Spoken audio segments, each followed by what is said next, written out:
there'll be a second book at the polls in the April election in an effort to make sure that no one in Wisconsin is disenfranchised. This all has to do with some deactivated voter registrations.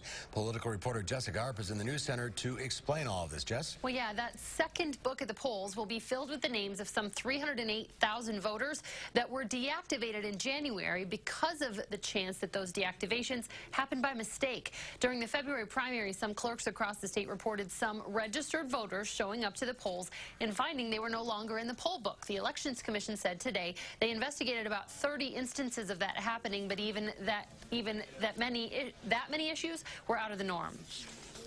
It was unusual, and that's why we flagged them. We said, you know, this was a low turnout election, and so it did seem like this was a theme that we got more calls about than usual.